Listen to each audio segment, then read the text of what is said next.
Hello class, thanks for joining me again. This is week 3 of your business law course, and today's presentation is going to concentrate on chapter 4, which is regarding the American judicial system, specifically courts.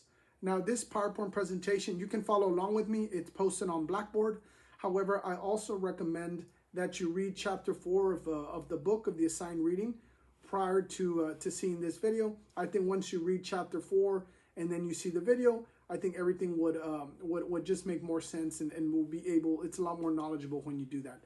But okay, if you want to pause this video, go back and read chapter 4 and then come back and join us, and that'd be great. Okay, well, chapter 4. Now this is specifically regarding courts. Now we know that the court system, or courts here in America, play a very important role in American law. Now, the prior chapter, I know we discussed common law, which is judge-made law. So I know you understand how the judicial system, courts and judges are very important to our American system, our American law. They also provide a forum to resolve disputes. And because judicial systems, judicial decisions, they help, as you know, help shape and create legal doctrine or legal laws as we know it. Now, a fundamental knowledge of the function and structure of the judicial system, that's going to help business owners and managers weigh in strategic factors in resolving disputes. Examples can be the cost, the time. All of those are going to be factors that they're going to weigh in, the managers and the owners, when there is a dispute and how to resolve it. Now here on the first chapter, the first PowerPoint, I put a little bit, I believe I put 7 bullet points of some of the points that we're going to go over in this chapter. The learning objectives. The first one, we're going to be able to explain the roles of the courts and the structure of the American judicial system. We're going to know the difference between state courts and federal courts. We're going to identify responsibilities of the trial courts versus the appellate courts or the appeal courts. We're going to articulate how courts apply precedents, meaning prior decisions of that court or other courts. We're going to differentiate and explain the concept of subject matter jurisdiction versus personal jurisdiction. We're going to apply the minimum contracts test in cyber setting and describe the importance of the Zippel sliding scale. And we're going to recognize how rules of venue affect location of the trials and the parties. Okay, well, after that, let's jump into slide number 3. Now here we are on slide number 3, state courts versus federal courts. Now the majority of lawsuits filed in all of the U.S. are going to be state trial courts, meaning filing in your state, whether there's a dispute in Florida, Texas, California, New York, wherever there's a dispute, the majority of those cases in that state are going to be filed in the state court, which are maybe in the Texas state court, Florida, New York, or California, whatever state you're in. That's where the majority of lawsuits are going to be filed, in the state court, not in the federal court. Now, the state trial courts, they're going to deal with matters of state constitutions. As we mentioned in the prior slide, every state has their own constitution, which is under the federal constitution, but every state does have their own. Now, if there's matters concerning or disputes concerning the state constitution, then it's going to be filed in state court, depending on the jurisdiction you're in. If you're in state court in San Antonio or state court in Houston or Dallas, you'll file with the proper state court in that city, which is closest to you. They're going to also deal with statutes, which are laws concerning state laws. If there's any dispute or a lawsuit concerning a Texas law, then most likely they're going to be filed here in Texas in state court. They're also going to file all the common law. If there's a dispute regarding common law, I know we mentioned last video, a common law is judge-made law, or open quotes, judge-made law. So if there's any dispute or any lawsuit concerning some sort of, maybe a lawyer or a party believes that the judge interpreted wrong. So the judge-made law, the common law, is improperly determined, then they'll file here in state court to try to overturn or override that judge-made law. In state court, we'll also file the local ordinance. For instance, here in Bexar County or San Antonio, if there's any city code or if there's any zoning laws, that's going to fall under state, under the city, then we'll file those lawsuits or those disputes in state court as well. Now we're going to go in the federal trial courts. Now those courts are going to deal the majority with the federal constitution, our U.S. Constitution, any disputes regarding U.S. Constitution, any disputes regarding federal laws, or any disputes regarding administrative agencies. And we discussed in the last slide, an example of administrative agency can be the IRS. It's the laws and the responsibilities that are delegated to the U.S. However, the United States, provided those or delegated those responsibilities or that authority to a specific agency, which the IRS is one of those agencies. The U.S. is allowed to collect income tax. However, they delegated that authority and responsibility to the IRS. So those, if there's ever any disputes with the IRS, the Environmental Protection Agency, any federal agency, if there's any disputes, that's going to be filed in federal court. Now we're moving on to slide number 4, which is slightly a continuation from our prior slide, still dealing with state trial courts. Now, just to name a little bit, to put some definition or how we name the parties, a plaintiff is the individual or the party or the company which brings a lawsuit, the individual who's suing. One may call the plaintiff the victim or the alleged victim that's suing someone else. Now, when a plaintiff brings a lawsuit, they name the defendant. So let's say if I was the plaintiff, it would be Professor Ramirez versus defendant, which can be John Smith. So John Smith, the alleged violator, would be called the defendant. So it's plaintiff, I bring the lawsuit, I was the one who allegedly was damaged, or I'm the victim, and I bring a lawsuit against the defendant, whomever I believe or whoever I allege is the perpetrator or the legal violator. Now, state courts, depending on their state, but the majority here in Texas, they're going to have two types of authorities. They're going to have general authority or they're going to have limited authority. Now, a general authority, the courts are organized into geographic districts, and they're going to hear many types of cases. Whether it's, say, here in Bexar County, we're filing in Bexar County District Court. We're filing in the State Court of Bexar County, the one located here. We may file two examples that are different, maybe a breach of contract. For we mentioned before, I provided money to a party or a service provider, and they never provided the service, and we signed a contract. That's going to be a breach of contract case. We're going to file it in a court of general authority because they can hear another case, for instance, a fraud case. So if there's a fraud case, then that's also in the same general authority. They can hire. They can hear also cases of maybe property. If there's one property owner and there's another one next to each other, and perhaps maybe one put the fence line over the other property owner. So there's a dispute on who owns that land. So the fences are moved, and so they can hear, general authorities can hear property disputes, can hear breach of contracts, can hear fraud cases. Those are general authority courts that can hear many types of cases. Now here in Bexar County, we also have limited authority. Now, those courts are often confined to a particular type of dispute, such as family law. So we have family law courts here that are going to hear family law disputes. They're usually divorce cases, adoption, maybe custody cases, anything to do with family law. They have their own courts, and it's limited authority because they only hear family law disputes. Also in probate matters, for anything regarding wills or trust or anything like that, there's called probate court. So that's also a court of limited authority. So we have general authority where the majority of cases are filed here in Bexar County. It's a state court that has general authority. So breach of contract, fraud, property disputes, any of those things will be heard in Bexar County here in the general authority state court. However, also here in Bexar County, because we have so many of them and we feel those need to be resolved fairly fast. For instance, the family law court. Now, there's instances where it affects a lot of people here, so we can't wait. We can't file a family law court in a court of general authority, which is going to just take a lot of time. We file it in a limited authority court here in Bexar County, a state limited authority court, such as an example is a family law courts or the probate courts. Now, also in local courts, now local courts here, they also handle minor matters such as small claims courts. Any dispute under $20,000 would be small claims. So if there is a breach of contract, same example I provided money, the person never came and mowed my lawn. So for a couple months, right, or anything like that, anything under $20,000, the total amount that you're seeking is under $20,000, then you can file in small claims court.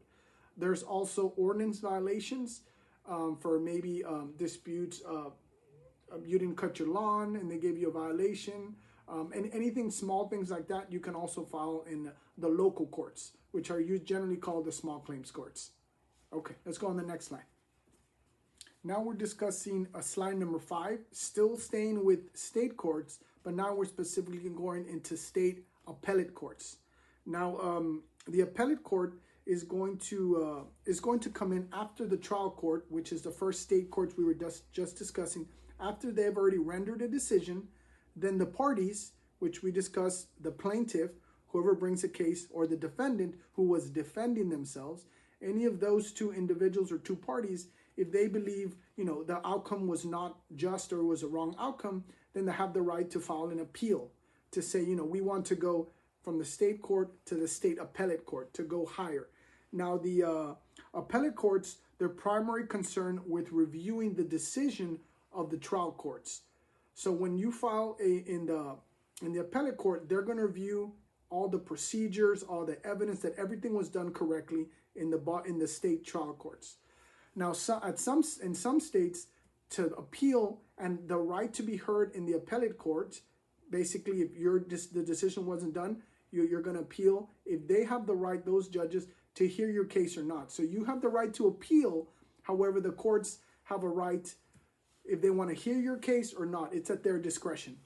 Now, usually they start reviewing cases when there's a lot of appeals from a certain court or a certain judge, or there's a certain subject matter that we believe is they're not applying, the trial courts are not applying correctly, then those will definitely be heard at the appellate court. Now, the appellate courts, they're going to review the transcripts, meaning everything that was said and done in the lower court, and they're also going to, of course, review the ruling, the decision that was made in the trial court. They sometimes require briefs, which is summaries of what happened by the attorneys who were representing the plaintiff and the defendant in the lower court. The appellate court is going to require them to write briefs. Basically, give me a summary of why you're appealing or why they should not be appealed. And it may allow the attorneys again to engage in oral arguments to basically have a new trial and do it again, have a replay from the lower courts. Now, however, the appellate courts, they're going to decide based on the trial record, based on what happened in the lower courts. And they're going to try to determine if the trial court outcome was correct or needs to be sent back to them to redo it. Sometimes one of the main reasons they appeal to appellate court, and the appellate courts determine that the trial court, the lower level trial, got it wrong, is sometimes if an attorney in the first hearing, the trial court, tries to submit a piece of evidence, and the trial court maybe that judge determines it's not relevant. I'm not going to let you, attorney, I'm not going to let you admit that evidence into the hearing. So basically that attorney has evidence, but the judge says, no, you're not allowed to submit it. You're not allowed to talk about it, or the jury's not allowed to know about it. So in that case, maybe the attorney said, okay, I just want the judge to know, Your Honor, I'm going to appeal this because of that decision. That judge in the trial court, the lower court, could say, okay. And if the outcome is negative to that attorney who wasn't able to submit the evidence, he may appeal to the appellate court, and during the appellate court, that same reason, say, I want to appeal. In the brief, he'll say, I'll appeal because in my hearing, I wanted to submit evidence, ABC evidence, and the trial court erred in not allowing me to submit it. The appellate court might say, you're right, that piece of evidence, it should have been allowed to be submitted. It should have been allowed to be a piece of evidence to talk about, argue about, defend yourself, or push forward that the damages were alleged because that piece of evidence. So a non-submission of a piece of evidence may be a reason to appeal and may be a reason to have the appellate court send it back to the trial court and said, basically, you erred in the fact that you did not allow this piece of evidence to be submitted. So there may be a new trial sent back. Now the appellate court saying, allow this evidence to be submitted and therefore move forward in that way. And then the trial court would do so because the appellate court is basically has a higher authority to tell the trial court what to do. Let's go to the next slide. Now we're going into slide number 6, and we're shifting from state courts, whether state trial courts or state appellate courts. Now we're moving into federal courts. Now the U.S. district courts, they're called the trial courts. So they're equivalent to the state trial courts. U.S. district courts are the trial courts for federal laws. As we discussed, federal laws, statutes, anything regarding the U.S. Constitution, or perhaps maybe if there's a dispute with a federal agency such as the IRS. Now there is at least one U.S. trial court in every state. And there's also one in the District of Columbia. Those are the ones originated in Washington, D.C. Now, every state, there's other states. Here in Texas, we have more than one federal court. We have one here in Bexar County. However, there's also one in Dallas. There's one in Laredo. There's one all over. We're a large state, so we have several federal trial courts at the bottom. Now, even as we discuss in state courts, in federal court, there's also courts that have limited authority, meaning they hear certain cases all the time. That's all that filed. For example, there's a federal tax court. They hear tax disputes. There is bankruptcy court. So there's since federal bankruptcy is a federal law, any bankruptcy is going to be filed in a U.S. district court, and they're going to hear, that court is going to hear bankruptcy cases, bankruptcy court. There's also the Court of International Trade. Now they're going to hear international trade disputes. Now moving on from the U.S. District Court, we're going into the U.S. Appellate Court. There's 11 geographic circuits covering multiple states. Now, for instance, in the Appellate Court, if there's a U.S. District Court, say for instance here in San Antonio, Bexar County, for other examples in other in other areas, the Appellate Court might necessarily not be in the state where your trial court is here. So, for example, we may file here in San Antonio, or you might file in the U.S. District Court in California or Florida, or smaller states, or smaller populated states, for instance, in Wyoming. And if you file, there's the U.S. District Court in Wyoming. However, maybe Wyoming doesn't have the U.S. Federal Appellate Court. They may be attached to the other state next to it. Now, those two states have one U.S. Appellate Court. The United States, for the District of Columbia, D.C., now they're going to hear cases originating in Washington, D.C. So the Appellate Court the trial court in D.C. has also an Appellate Court. So they're going to hear all the cases originating there in D.C. Also, the U.S. Court of Appeals hears cases involving just federal issues, such as, for example, this is just limited, but they only hear federal issues, maybe regarding patent law, copyright, trademark cases, or as well as if the United States, our federal government, is ever a defendant, meaning the one who is alleged doing the harm, the U.S. trial courts will always hear cases where the U.S. is the defendant in there. Now finally, the U.S. Supreme Court. Now we have the U.S. trial courts, the U.S. appellate courts, the U.S. trial courts, there's one in every state. The U.S. appellate courts, which may not be in the state, it may be in a different state, but you have a right to appeal, trial court, appellate court, and then you have the U.S. Supreme Court. Now the U.S. Supreme Court is the final authority in the interpretation of federal law, any federal statute, or, of course, the U.S. Constitution. Now, the court grants only 1% of the requests for review. And by 1%, if there's a U.S. trial court and we appeal to the U.S. appeals court, Then from there, say we got one, it was ruled for the plaintiff. The person filing the lawsuit won at the trial court. So then the defendant will file in the appellate court. And however the appellate court rules, whether it's for the defendant or the plaintiff who originally won, they have a right to file one more time in the U.S. in the U.S. Supreme Court. However, the U.S. Supreme Court has final discretion. If you're going to file a final appeal from the trial court, appellate court, the U.S. Supreme Court, they usually will not hear cases. They hear about 1% of the request to appeal to the U.S. Supreme Court. Now, at times, it's perhaps the judges there decide it's not the right time to hear that type of case, or the case that goes in front of the U.S. Supreme Court, they believe it is the right time, or it is a necessity to make a decision now on that decision. So those generally will be heard by the U.S. Supreme Court. But it's to go up to the U.S. Supreme Court to a case to make it up there, it's very rare because the judges have complete discretion, and it needs to be completely 100% relevant about what's going on, so not to spend their time on something that's not completely relevant. Now, most cases that are being decided in the U.S. Supreme Court, because the appellate courts now, they usually have conflicting opinions. Just because a trial court or an appellate court ruled a certain way, that doesn't mean the Supreme Court can rule the way the lower courts rule. They have discretion of how they're going to rule or decide on the case, who made it up to them or to the judges in the U.S. Supreme Court. Let's go to the next slide now.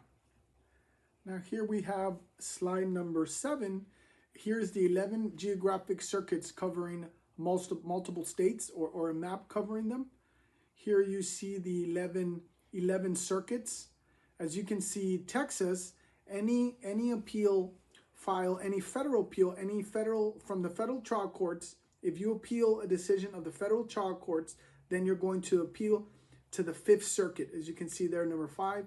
But any appeal from a federal trial court in Texas, Louisiana, and Mississippi, they're going to appeal to the same federal appellate court, the 5th Circuit, which is, you see there, number 5, which I believe is located in Louisiana. So Louisiana, which is home of the 5th Circuit Federal Appellate Court, they're going to hear if there's any dispute or there's any appeal from a Texas federal trial court, if there's any, or in Mississippi or in Louisiana, it's going to be heard there in the 5th Federal Circuit of federal courts, which is in Louisiana, which I believe is in New Orleans. All right, let's go to the next slide and talk about it. Now we're moving on here to slide number 8, the judicial selection. Basically the selection of judges, of our judges, whether state or federal. Now, federal judges, they're elected pending or regarding Article 3 of the U.S. Constitution, which says that the President of the United States has a right to appoint the federal judge, and however, just pending approval or confirmation from the Senate. In that case, the President will judge federal judges from the trial court, appellate court, or U.S. Supreme Court. Those judges are appointed by the President, just pending approval from the Senate. They have lifetime appointments, meaning they're appointed there for their entire term, for their entire life. So once the trial court, appellate court, or federal or U.S. Supreme Court, once a judge there is appointed and confirmed by the Senate, then they're there for the rest of their life. There's no running for office. There's no politicians, or there's no being elections. If the president elects you and you're appointed to that position, you're there for your entire life. One other thing to point is, no matter what is going on in the U.S. or no matter what time, or perhaps maybe if there's any recessions or anything like that, the judges there, they can never have their salary reduced or lowered by anybody or any Senate or Congress. Now, moving on to state judges, this varies by state, but the majority of states judges are not appointed. They may be appointed, perhaps maybe if a state judge passes away and dies during their term, then maybe the governor may appoint the state trial court, the state or judge there at that point. However, the next election period, someone there, he's going to have to run, he or she's going to have to run for election to keep that seat that was appointed by the governor just because a prior judge passed away. Now, this is something to think about. Sometimes they say the federal judges who are there for life, they start, deciding cases the way they personally feel is the right direction or the right answer or the right interpretation based on a liberal stance or a conservative stance. But maybe a judge says, I'm more a conservative judge, or I'm more of a liberal judge. Therefore, the decisions I make will always be interpreted conservative or liberal. And that's generally just by the way they feel the law should be interpreted. And since they're appointed for life, whether the U.S. goes conservative or liberal, they're not going to be removed for their position. However, state judges doing a 180, states judges are elected. So if we're perhaps maybe we don't like the state or the county doesn't like the way they're ruling, or perhaps maybe they're getting too power hungry and they're starting to make decisions that they believe are the best, that they personally believe are the best for the state or the county, then the elections may be able to remove that judge and elect a new judge.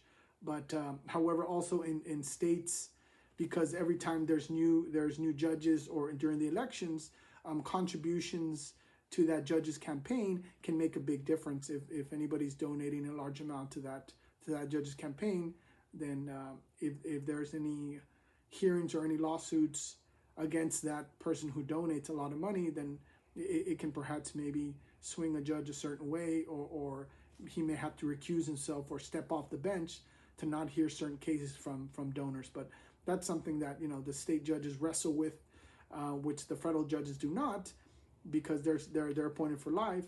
But however, sometimes state judges, if they believe their way or their interpretation of the law is the way the law should be interpreted, then there's really no way to remove that judge, because he's appointed. The federal judge is appointed there for life. So just things to think about: federal judge versus state judges. Federal judges appointed for life. State judges are always being elected. All right. Well, let's go to the next slide. Now we're in slide number 9, the role of president. Now, a president, or let's go back. And whenever there's a court, whenever there's filed a lawsuit, and we don't know how long that can take. That can take days, weeks, months, or even years to reach a decision. However, eventually a decision will be made. Now, precedent is from prior cases is used by courts to keep rulings consistent and efficient. So they want courts, if there's decisions already made that are the same facts, same law, same circumstances, then presidents will dictate that how a judge should rule, because that case has been heard before. Therefore, you also, as a plaintiff and defendant, you also have some idea of how the judge will rule because of precedent, because of past cases that have been similar to yours and have already been decided. Now, president, as you see here in the graph here, president established by court of authority now is binding on all lower courts. So as we mentioned here, if there's, for instance, the U.S. Supreme Court, which is the law of the land, if there's a federal trial court hearing a case that has already reached all the way from the U.S. trial court to the U.S. appellate court and the U.S. Constitution, the U.S. Supreme Court, if the U.S. Supreme Court already ruled a certain way for a certain issue with certain laws and certain evidence, then if that case or very similar case gets submitted to the U.S. trial court, then the U.S. trial court must use the decisions that was reached by the higher courts. The higher courts have binding authority. Any decisions they make shall be the same decisions that any lower courts make on the same circumstances. Now, the U.S. Supreme Court's decision on the First Amendment will be binding on all decisions made by lower courts, whether it's federal court or state court. The higher the court, that decision is binding on the lower courts. Now, the case of first impression, if there is a case for the first time being heard by a court, say for instance a trial court, now those courts, if there's an appellate court, or I'm sorry, not a trial court, but an appellate court or the Texas Supreme Court, because in Texas we have the trial courts, the state appellate courts, state trial courts, state appellate courts, and then the Texas Supreme Court, not the U.S. Supreme Court, but the Texas Supreme Court. If there is a case that makes it to the Texas Supreme Court, then they may, if this is a case of first impression that we have never heard, or the courts have never made a decision on these types of cases, perhaps maybe cases, for example, that are going to be cases of first impression are going to be cases regarding AI, artificial intelligence. That hasn't been around for 50 years. There hasn't been hundreds and hundreds of cases filed already. So cases of first impression, maybe here in Texas, perhaps maybe there's cases already filed with a lot of AI disputes in California, which is a big tech state. Texas, any court in Texas hearing AI disputes may look to outside courts for direction or how they decided that case. Now, it's not binding. It is a Texas state court does not have to do what a California state court does or how it decides. However, when it's first impression, there may be other states that have more experience with those type of lawsuits or issues. For example, I mentioned the AI. Then Texas can look at California and say, let's see how your reasoning came about to decide to go path A instead of path B. Now that's also a case of first impression. They may be persuaded. So the attorneys who bring the case in Texas, they may bring, the authority of California to say, Texas judge, California already heard this case and it ruled a certain way for my client. Therefore, you should rule the way California did. Now, Texas they can hear it. They can allow the attorney to present it, but that doesn't mean it's binding. But if it's perhaps maybe highly litigated in another state, they may highly take that into consideration, that issue has already been that decision has already been established by a court, a foreign court, which is a court. Anything outside of Texas is going to be a foreign court to the state of Texas. So any state court out of state of Texas is a foreign court. They're going to say, maybe we can decide the same way, but again, that's going to be up to the judge and how, of course, the attorney presents that persuasive decision from California. Now, any case that is distinguishable. Sometimes, for example, let's go into federal court. There is the federal trial court, the federal appellate court, and let's say the U.S. Supreme Court. If the U.S. Supreme Court makes a decision on how to rule on a certain matter, and the trial court deviates or goes a different direction, decides differently than the U.S. Supreme Court, then the trial court must distinguish or must make it very clear why this case is distinguishable. This case is different, U.S. Supreme Court, from U.S. Supreme Court, that you decided 5 years ago. It is not the same court. It is not the same facts, not the same evidence, not the same legal doctrine, the same laws here. So if there's any question that a trial court may be deviated from a decision of U.S. Supreme Court, which they're not supposed to do, then that federal judge at the lower level, the federal trial court, must show why this case was different than the case that the U.S. Supreme Court heard. Let's go to the next slide. Now we're on slide number 10, the jurisdiction and business strategy regarding jurisdiction. Now, jurisdiction is going to be the court's authority to hear and decide a particular case based on the parties, which are the plaintiff and the defendant, and the subject matter, the issue and the facts of the dispute or of the case. Now, venue is going to be the location where the case is tried, where the case is heard. Now, jurisdiction, for instance, as we mentioned, if any party is suing the U.S. government, then that any state court is not going to have jurisdiction.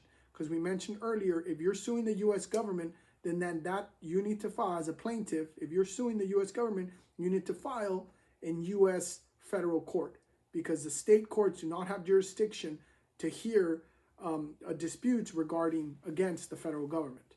Now, it's also going to regard the subject matter of the dispute. Now, here in Texas, as we mentioned, a breach of contract dispute, that can be heard by Texas, because Texas law is going to govern contracts here in Texas. Now, venue is gonna be the decision of where the trial is heard. For example, if there was a breach of contract, again, I wanted a service done in my home here in San Antonio, Texas. I contracted someone out of Dallas to mow my lawn or mow a property, and they signed the contract. Everything was great. I paid them, and they just never showed up. Now, venue, I can file, the state of Texas has the right to hear that. That's a breach of contract, which is a state law. And I want the venue to be here in Bexar County. I want to file in state court in Bexar County or in San Antonio. They may say, you know what, no, we're in Dallas or we're located in Houston. We want you to file, or if you're suing us, I want you to file it in Houston or in Dallas, because it's much more cost effective to defend ourselves, get local attorneys where we live. And I'm going to say, no, venue should be the location where I am. I want it here in San Antonio because it's cheaper for me. I can hire local lawyers. I can be here, and it's cheaper for the long run for the total cost of the trial.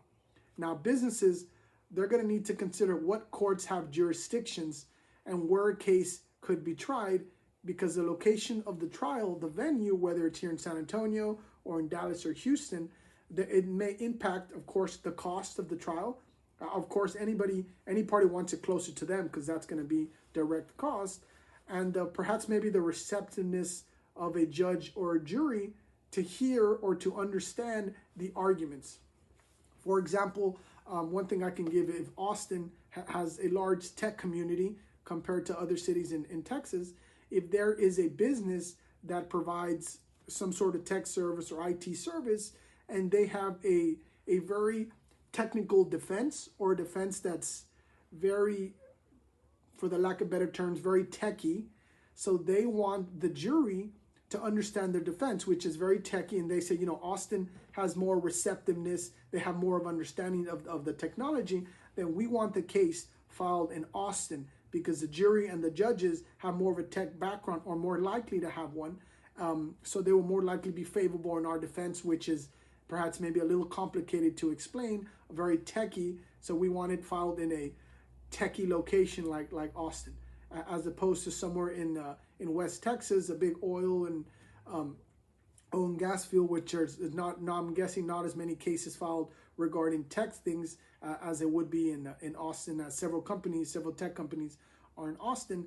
Then at that point, you may say, you know, I want venue for a strategic reason, for not just for if I'm the tech company, then I want the venue, the location of the trial, to be in Austin, because obviously for costs, and secondly for the receptiveness, or I believe my defense, which is very techie, would be better heard or better understood in Austin, which is a large tech community. So that's something perhaps maybe people or companies pull back and forth for, where they, you know, I want it filed in West Texas, where it's a big oil and gas field. Everybody over there understands oil and gas. The community understands it because a lot of their people that live there are employed by them. Then anything regarding that, I want it filed over there. Or perhaps maybe a plaintiff or a defendant, no, I want it filed in Austin, which is very techy. It just depends on the selection. But a venue can, as they say, it can make or break your case.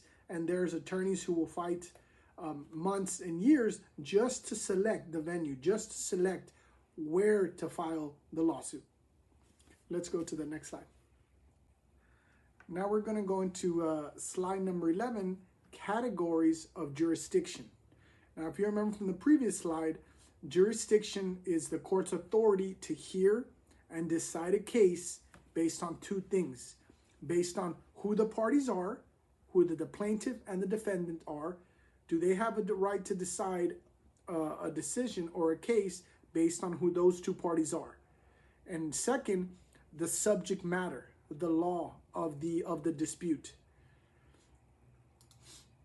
In the subject matter jurisdiction, which is the law of the dispute, it's the court's authority over the dispute between the parties. As we mentioned, if we file in state court, so for instance, there is a party, we file in state district court, the first level of state court.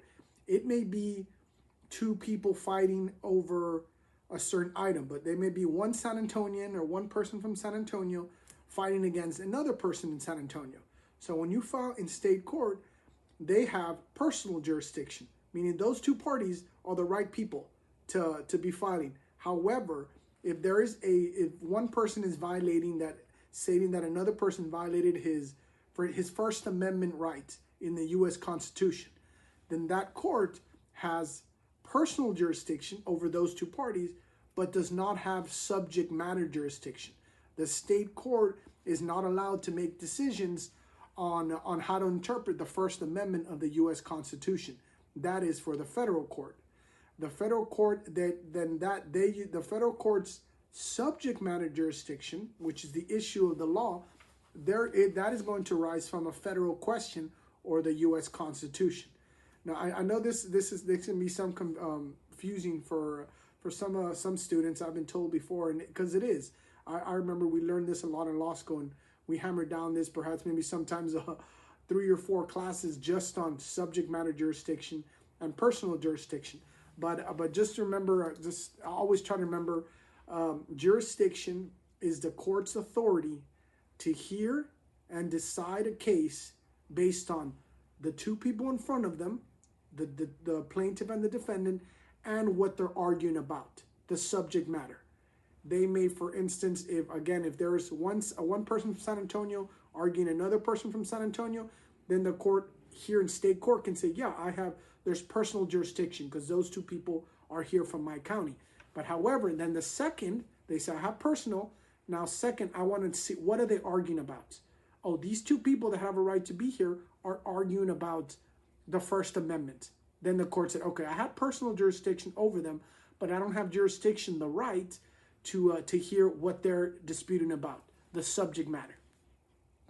Now, in personal jurisdictions, it's the court focuses, which is the party, the two parties, the court focuses more on whether it's fair for the court to have jurisdiction over those two people, over the plaintiff and the defendant. Is it fair for the court that is in front of them? Is it fair for the court to make a decision on those two parties? Not what they're arguing about, but the two parties. Is it fair for the court to decide on those two parties?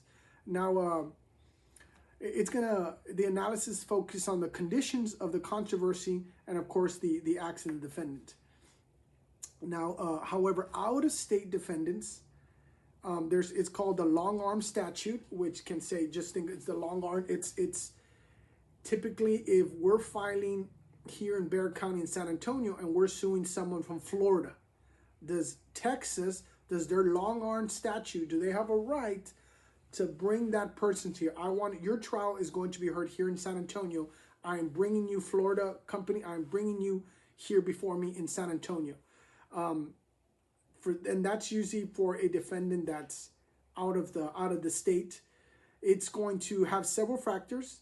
One questions that the judges ask themselves is, was that Florida company doing business within the borders of this jurisdiction, which may be San Antonio or Texas? Did they commit a negligent act? Did they harm someone here in San Antonio? Or does that Florida company own property here in San Antonio? So that's typically a way that say for instance, a Bexar County or San Antonio District Court can do their long statute and bring a Florida plaintiff or a Florida defendant, the person getting sued, bring a Florida defendant to San Antonio and say, you were conducting business here in San Antonio, so I have a right to bring you here. You harmed someone. Perhaps maybe you weren't doing business, but you were driving through here and there was a car wreck. You were from Florida, but you crashed here in San Antonio and you injured a San Antonio citizen. So yes, that's a second. I have a right to bring you over here. Or if you own property here in the state, then we have a right to bring you to the state to hear the trial. So again, I want to just emphasize this again because I want to just hammer this. Jurisdiction is going to be the court's authority to hear a case. If it's in San Antonio, we're filing a case in San Antonio, then the court asks themselves, to the two people in front of me, is it fair for me to hear the case here in Bexar County? If it's two people from San Antonio, that's easy.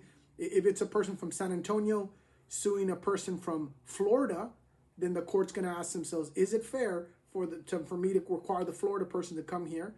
And that's going to be, of course, we had mentioned several factors. The long arm statute, were they doing business here in San Antonio? Did they hurt someone? Did they commit negligence here in San Antonio, or did they own property here? Those are the things to bring the personal jurisdiction. And then, of course, once we establish personal jurisdiction, the two people in front of us, I have a right to make a decision regarding those two. Then you go into subject matter. What are they arguing about? Are they arguing about state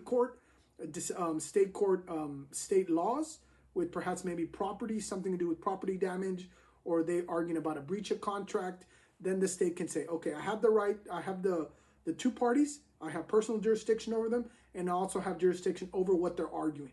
Now, there may be, again, you may have personal jurisdiction, but you may not have subject jurisdiction. If the two people, a San Antonio person against a San Antonio person, but again, they're arguing against they're perhaps maybe saying, you know, that person violated my First Amendment right of freedom of religion or freedom of speech, then that state court can say, hey, you guys are the right people here, but I can't hear what you're arguing about. You have to go to federal court. Let's go. Hopefully that was a good explanation and you all understood that. Let's go to the next slide.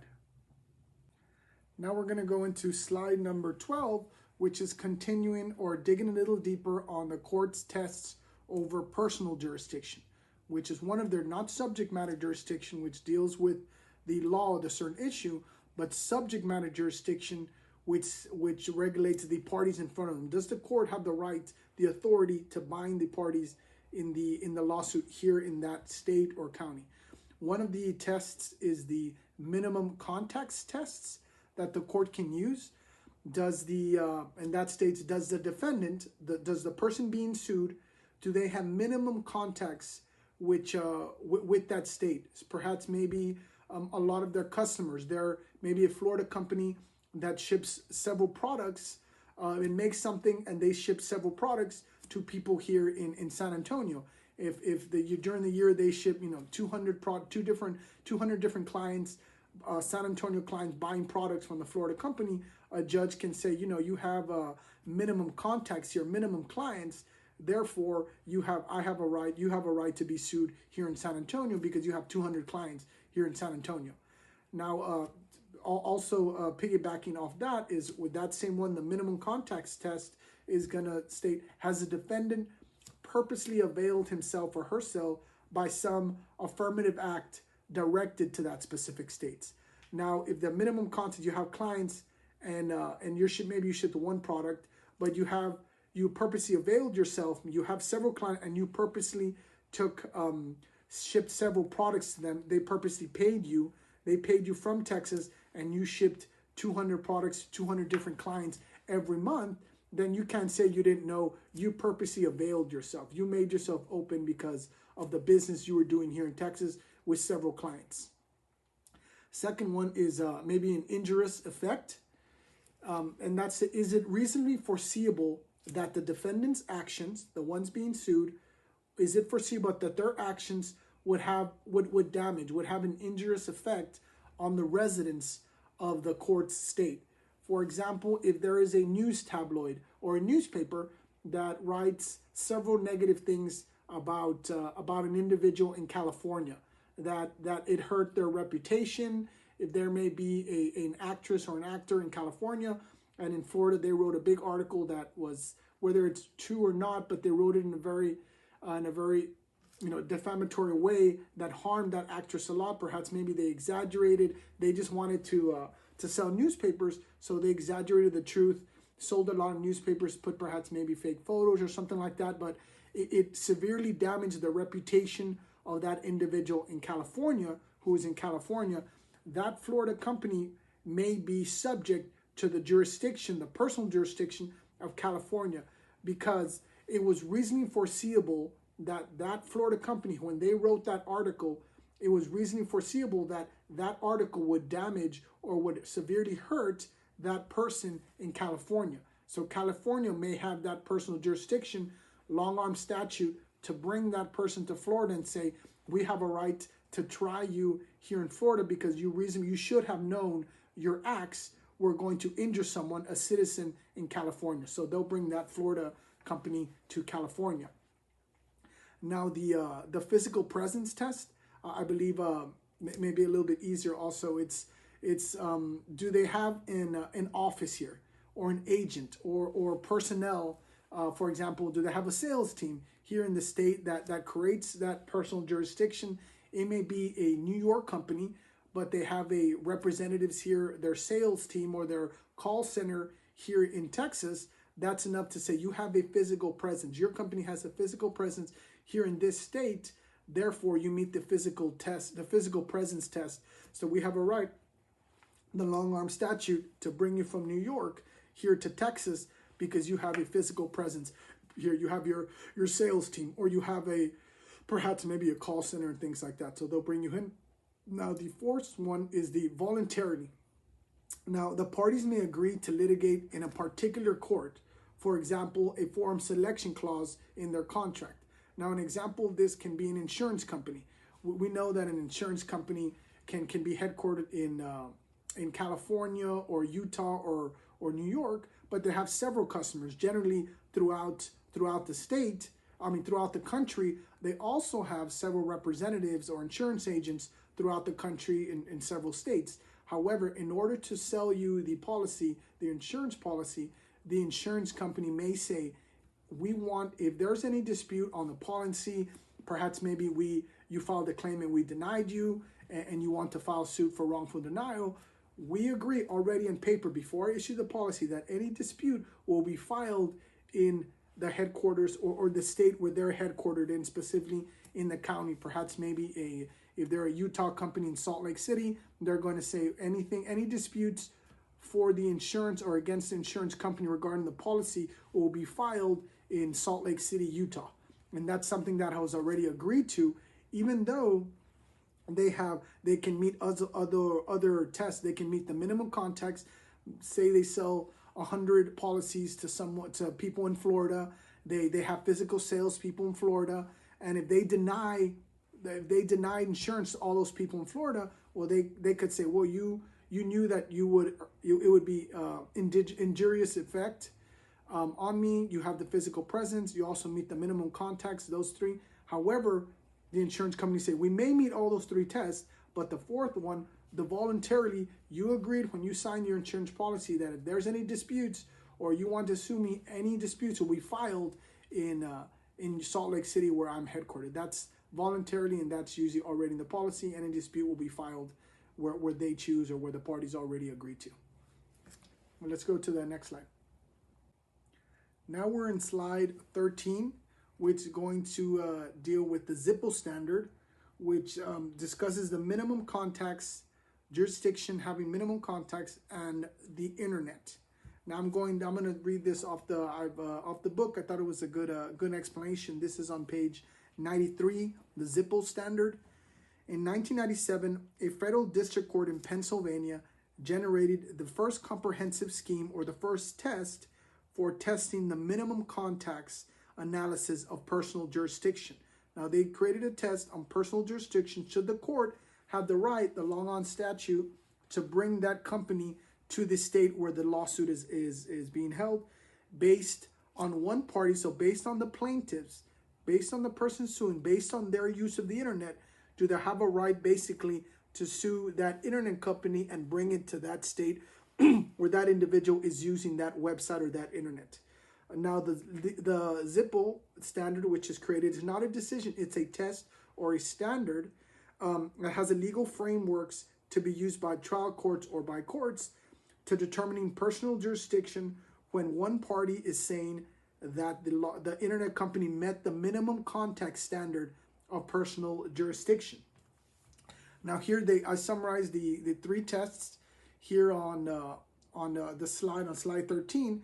Now, the first one is the passive test, which most likely will not say that that internet company meets personal jurisdiction, that internet company cannot be sued in the state where the person is using that website. It's called the passive test. It's going to be a website that simply provides information that's accessible by any internet user that cannot be used for the basis of jurisdiction. So for instance, think of more of an ad or a website that is just information based. They don't make changes. The user's not interfacing or using that website very much for themselves. It's just an ad or an article or something like that. If the article is posted by a firm in San Antonio, then a person who reads it in Florida is not going to say, you know what, I don't think that article is correct. I think it's incorrect. I'm going to sue you in Florida. Then the courts will most likely say that information based is passive. Therefore, Florida does not have a right to sue that internet company in Florida to bring them, the internet user does not have a right to sue the person who posted that or the website that posted that. It doesn't have to go to Florida to be sued. Now, the second one is the interactive, which is courts can lean either way if they put it in the interactive. Now, this is a website that provides an interactive function that they may create personal jurisdiction based on the nature of the interaction.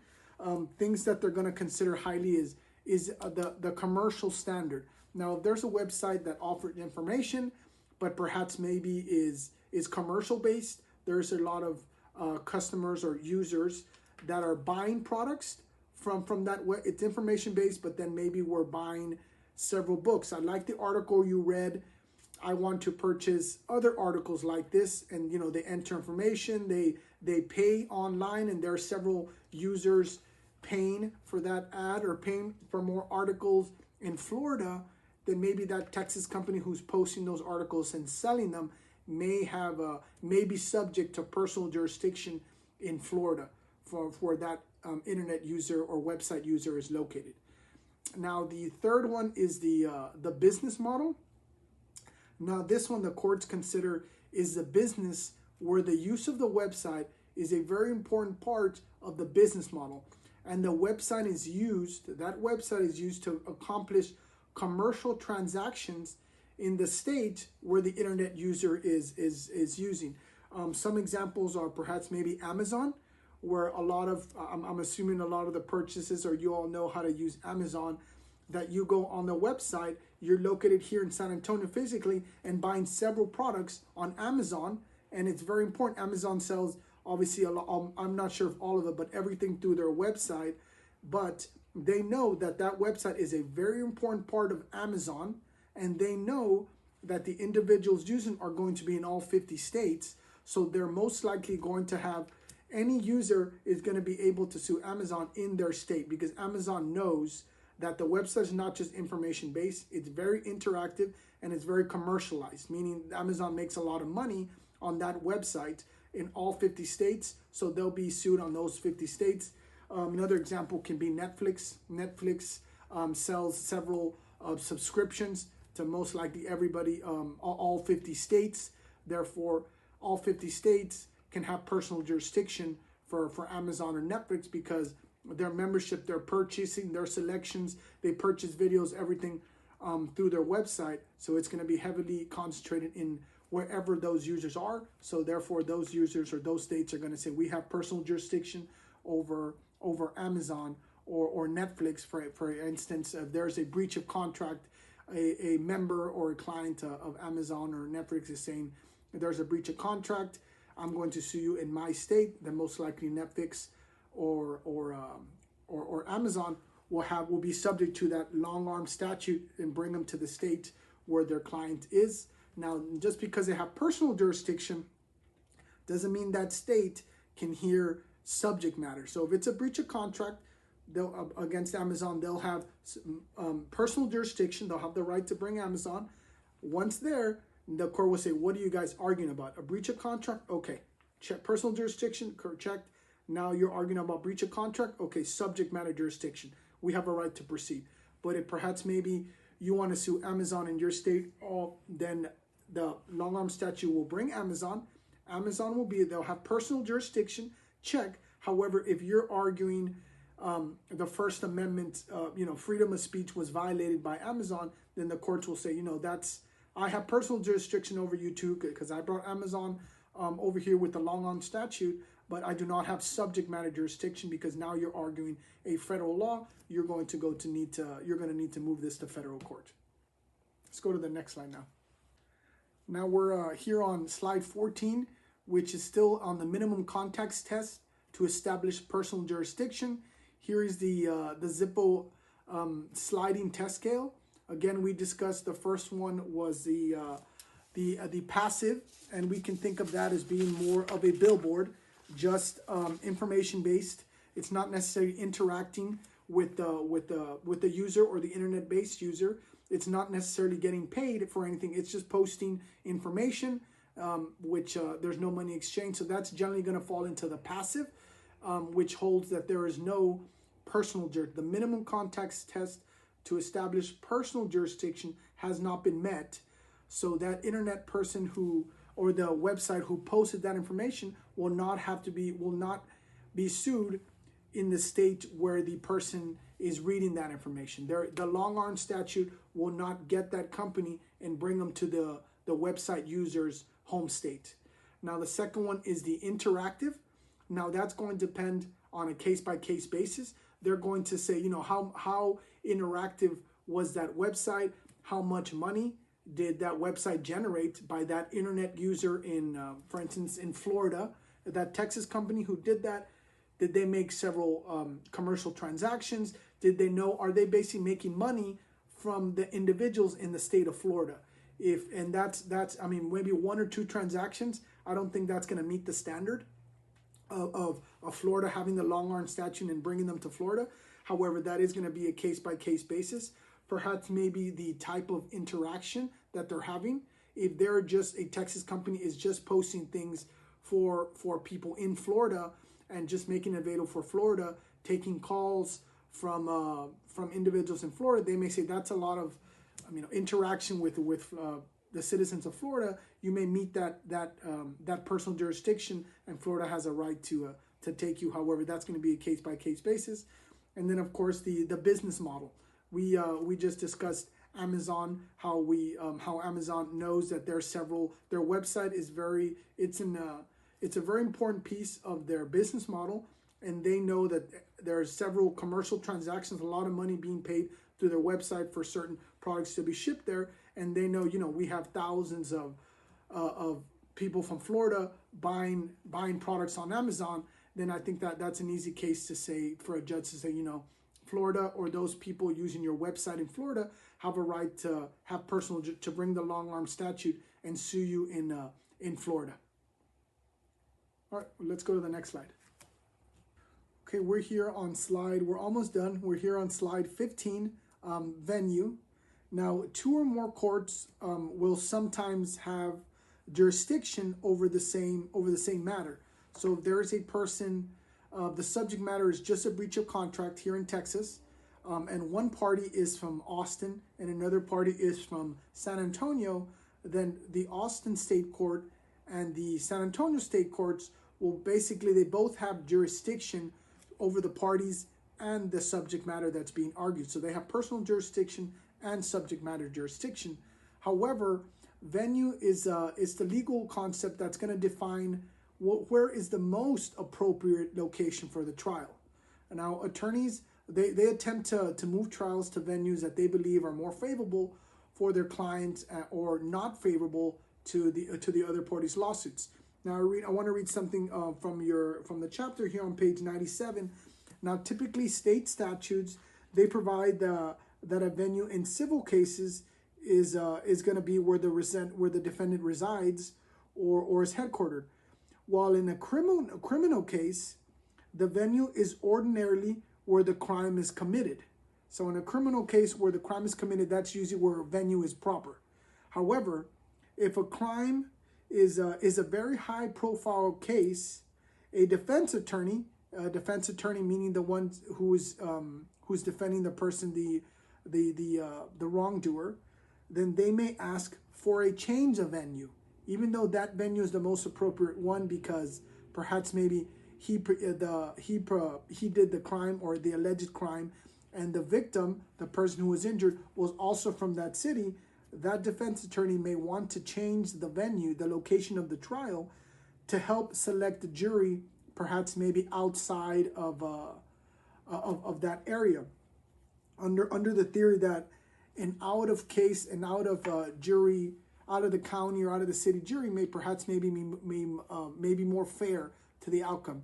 If perhaps maybe a person was DWI was driving through and injured a high profile person or a volunteer that was highly regarded in the community, then perhaps maybe that person who was driving, the alleged wrongdoer, may not want venue there in that town because everybody loved the person who got injured. So perhaps maybe he may think, well, the jury, without hearing my side, is already going to convict me because they love that person who got injured, therefore I won't get a fair trial. So the defense attorney may try to move it to another county or city to try to perhaps maybe get a more fair jury if that's what he believes is best for his client. So that's just something that venue there's a very appropriate location for a certain trial, but perhaps attorneys still trying to move it to a venue that's not the most appropriate for the facts or the evidence. However, it may be the most appropriate for their client. Let's go to the next slide and discuss a little bit more. Now we're on slide 16, thinking strategically about jurisdiction and venue. Now this is going to be the last slide regarding for informational purposes. One of the things larger businesses risk is the threat of litigation. That's a big risk for large businesses. This risk is increased if the litigation is in a state far from its headquarters, because the judge or the jury may be friendlier to the plaintiff or to that victim because they don't know the out-of-state company. They may think it's a large company taking advantage of the little guy. So no matter what the facts or the evidence or the law is, we're going to rule for the little guy because he's in our community and this big business is in another state. And so the best way for companies, large companies, to mitigate that risk is, like I mentioned before, to place a form selection clause in the contracts with its customers, suppliers, or business partners. Now, what that means is, as I mentioned earlier, perhaps maybe a big insurance company that sometimes maybe denied someone, a client of theirs, who is in a small town. So that big insurance company doesn't want to get sued in that small town because they may think, well, that small town, they all know that individual, the person suing, they all know that individual. So if that individual gets to sue a large insurance company in that little town, then the insurance company will say, well, most likely, no matter what the facts or the evidence are, that little town is going to rule for that individual, their citizen, that community member, because they think, that community member, we know him, let's rule in his favor. He's our friend. He goes to the perhaps maybe same places we go to. And that insurance company, well, we don't know it, but we just know it's a business, so they have a lot of money. So no matter what, let's just rule in favor of the plaintiff, the guy who's suing. So that form selection clause, when they're providing policies or providing a service, they're going to have it in there that if there's any dispute or any dispute arises based on anything to do with the policy, or perhaps what you allege or what a person alleges is a wrongful denial, they're going to say any lawsuit has to be brought in the state where we are headquartered in, and that's something that is agreed upon already. When they give you the policy, they usually say that's standard policy. If you can agree to that, well, then we're not going to give you the policy. So that's just a way that businesses mitigate risk, or at least that risk, by having a form selection clause that states if there's any dispute, the court that's going to hear it is this court in this city. And so that way it protects them, or at least it protects them a little bit more and mitigates their risk that much more. Thank you. Let's go to the last slide. So this is the last slide, just a conclusion. I want to thank you all for watching this video. This is for week 3 regarding the judicial system, the courts, and the judicial system in general. Next week, I'll be posting a video. Next week, we're going to be discussing Chapter 8. Again, for the next video, I encourage you to read Chapter 8. Then after reading at your own convenience, then watch next week's video on Chapter 8. However, this video was great. It was great discussing with you Chapter 4, the judicial system. For next week's, guys, we're going to be discussing Chapter 8. Well, if any of you have any questions or anything, you know how to reach me. It was great chatting with you guys. Thank you very much.